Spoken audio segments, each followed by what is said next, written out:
दोस्तों, बिना किसी लाग लपेट के शुरू करते हैं दिल बेचारा का एक्सप्लेनेशन। आपको स्टोरी बताऊंगा, 10 मिनट में फिल्म खत्म हो जाएगी। अगर आपको देखना है तो पूरा जरूर देखना, तभी मजा आएगा। फिल्म बहुत अच्छी है, सेंसिबल है। किसी बासु नाम की लड़की की कहानी है जो स्क्रीन पर दिख रही है। उसे है थायराइड कैंसर, दवाएं ले लेके पक चुकी है, अपनी जिंदगी से परेशान हो चुकी है, थोड़ी नेगेटिव थिंकिंग की है शुरू में, और अपनी डायरी लिखा करती है। मम्मी से बहुत प्यार करती है और इसके पापा भी बहुत अच्छे हैं। बस माँ बाप तो कर भी क्या सकते हैं जब उनको पता चलता है कि उनकी बेटी को कैंसर है, तो उसे खुश रखने की कोशिश करते हैं। जैसे ये डॉक्टर देखो, उसको खुश रखने की, उसको ब्रेव बोल रहा है और उसको मोटिवेट कर रहा है। और तभी एंट्री होती है हमारे हीरो भाई साहब की, यानी कि सुशांत सिंह राजपूत की, जो इसमें बने हुए हैं मैनी, यानी कि इमैनुअल जूनियर राजकुमार। तो अपने आप को बहुत बड़ा महत्वाकांक्षी आदमी मानता है, लेकिन इसको भी ऑस्टियोसार्कोमा है, पैर काटना पड़ जाता है नीचे से, क्योंकि वो कैंसर बोन का कैंसर कहलाता है। और ये इसका दोस्त है, इसको भी कैंसर है एक आंख में, और इसको पता है कि एक आंख का ऑपरेशन जब मैं कराऊंगा तो दूसरी आंख से भी अंधा हो जाऊंगा। लेकिन जिंदगी ऐसा तो होता ही रहता है। आप जानते हैं कितना हैंडसम डैशिंग लग रहा है, साला हमें छोड़कर चला गया। हाँ, तो ये देख लेता है मेरे पीछे कोई लड़की मुझे देख रही है, और वहां से एकदम रैप्चिक तरीके से उसको एकदम से चौंका देता है, और लड़की भी एम्बैरस हो जाती है कि यार ये क्या है। तो अब उसके बाद क्या होता है, वही होता है जो मंजूर खुदा होता है। हाँ, फिल्मी गाना शुरू होता है, दिल बेचारा फ्रेंड्स जोन का मारा। बहुत ही कमाल का डांस किया हमारे सुशांत भाई साहब ने, और कमाल का डायरेक्शन है मुकेश छाबड़ा का। और फिर इसे ये पूछता है कि चलो घर छोड़ दूं आपको वही लाइन मारने वाली बात है ना, लेकिन ये मना कर देती है। अब शुरू में थोड़ी एकदम से दोस्ती बढ़ा लेगी, भाई इंटेलिजेंट लड़की है, बहुत अच्छी आवाज़ है इस लड़की की, सांगी करके इसका नाम है।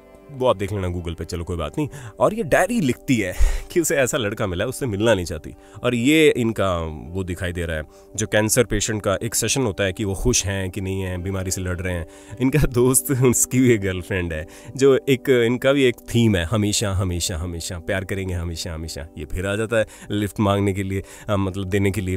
अब की बार इसको कन्विंस कर ही लेता है, पर डायलॉग बड़े अच्छे मारता है। कहता है मैं आपको भगा के ले गया तो अब इसको ऐसी खंडर वाली जगह पे ले आता है ये। दोस्तों, ना कोई रेस्टोरेंट, कोई मूवी वगैरह में नहीं लेके जाता जैसे बॉयफ्रेंड गर्लफ्रेंड करते हैं।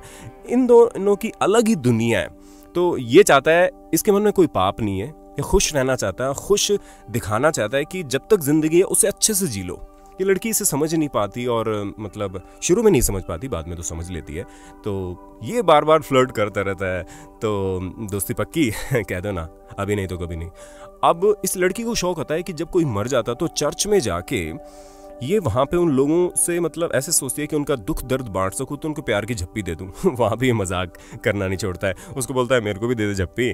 तो अब वहाँ से भागते हैं, कुछ चिल्ला चिल्ली हो जाती है, वहाँ डिस्टर्ब हो जाता है सबको। अब भाई भावनाओं को तो कंट्रोल में करना पड़ेगा। अब ये कहता है चलो दोस्ती पक्की, मेरी फिल्म में काम करोगी। और हाँ, एक बात बताना भूल गया, ये इसका दोस्त और ये मिलकर एक फिल्म बना रहे होते हैं। तो कहते मेरी फिल्म में काम करोगी, तो लड़की कहती है एक शर्त पर, पहले गाना सुनो। ये लड़की एक म्यूजिशियन की फैन होती है, अभिमन्यु वीर सिंह, जो बाद में दिखाई देंगे सैफ अली खान के रूप में। अब ये कहती है फिल्म में काम कर लूंगी, लेकिन आप पहले ये म्यूजिक एल्बम सुनो। इस गाने के आगे मुझे समझ में आ रहा है और उससे मिलना चाहती हूँ। ये गाना बहुत अच्छा उन्होंने बनाया है कि मेरे सामने तू है, ऐसा कुछ गाना है। अब इसी बीच क्या होता है, इनके जो फ्रेंड होता है, ये वाला फ्रेंड जेपी, जगदीश पांडे, इसकी ब्रेकअप हो जाता है। तो ये इसके घर पहुंच जाता है और कहते हैं तेरा घर तोड़ देंगे अंडों से। बड़ा कमाल का सीन है। इस बीच ये शूटिंग भी होती है इनकी फिल्म की, तो शूटिंग तो शुरू हो जाती है। फिर अलग अलग कैरेक्टर्स में अलग अलग ये गाना यहाँ पे शुरू हो जाता है। जैसे कि फिल्मी थीम में मसाला तो डालना ही पड़ता है। अब ये इसके घर पे भी आने लग जाता है, इसके माँ बाप से भी घुल मिल जाता है। वहाँ पे एक अच्छी पारिवारिक केमिस्ट्री दिखाई है।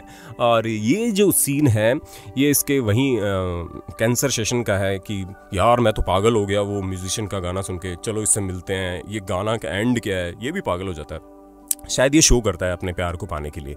अब लड़की बड़ी एक्साइटेड हो जाती है कि यार मैं अभिमन्यु वीर सिंह से मिलूंगी तो बड़ा मज़ा आएगा। तो फिर ये इसके साथ थोड़ा सा घूमती है फिरती है। उसके बाद ये उसको मैसेज करती है कि मैं आपसे मिलना चाहती हूँ, आप कहाँ मिलोगे।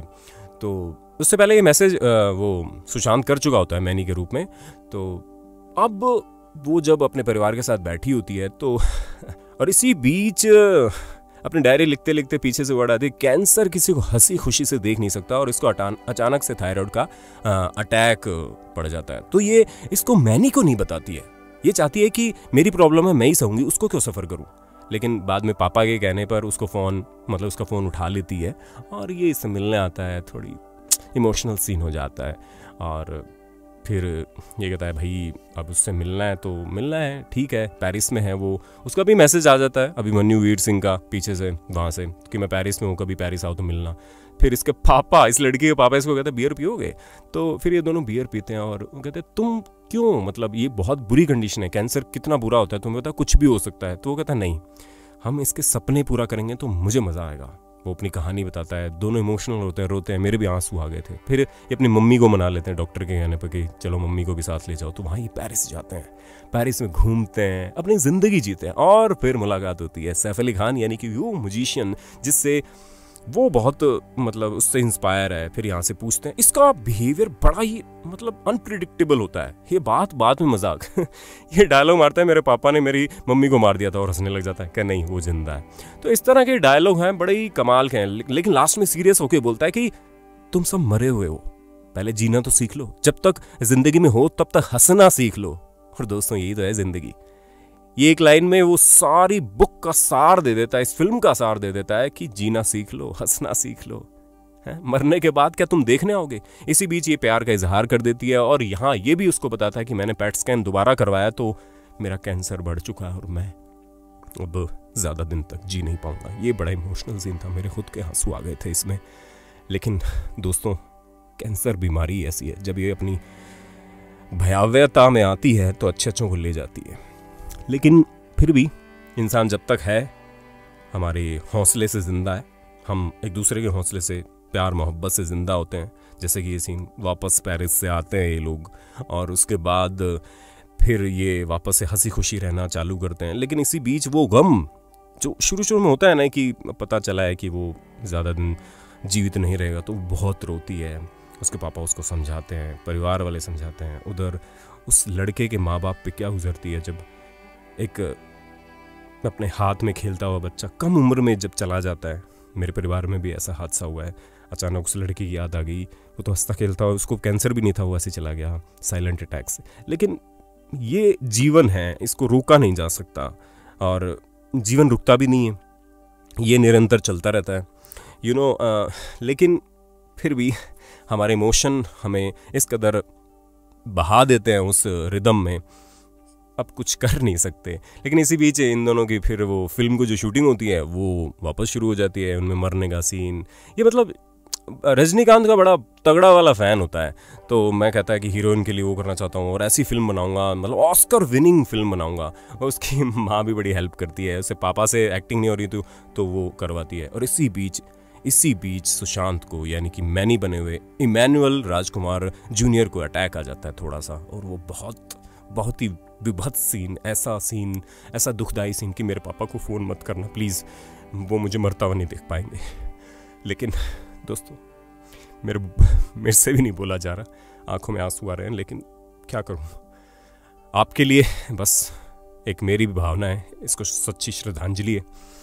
और घर पे सब गम का माहौल होता है, लेकिन फिर भी जीवन रुकता नहीं है।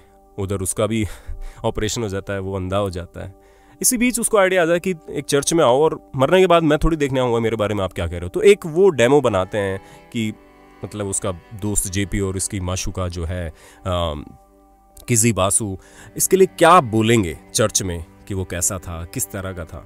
दोस्तों बड़ी ही अनप्रेडिक्टेबल सी फिल्म है, बड़ी ही हंसाती है, रुलाती है, इमोशन करती है, दिल को टच करती है। और ये आदमी चला जाता है, अब मैं बोल नहीं पा रहा हूँ लेकिन फिर भी बोलूँगा, बड़ी कमाल की फिल्म है, देखिए आप इसे। OTT प्लेटफॉर्म पर रिलीज़ हो चुकी है। मैं 10 मिनट में, किसी के पास समय नहीं होता फिल्म देखने का, तो मैं बताता हूँ, ये उस पूरी फिल्म को देखते हैं, उसी फिल्म के ये सीन चल रहे हैं जो ये फिल्म बनाते हैं। इसके अंदर सुशांत, तुम हमेशा हमारे दिलों में जिंदा रहोगे। अब तो ये कहना चाहता हूँ, you will always unmissed. Good bye दोस्तों।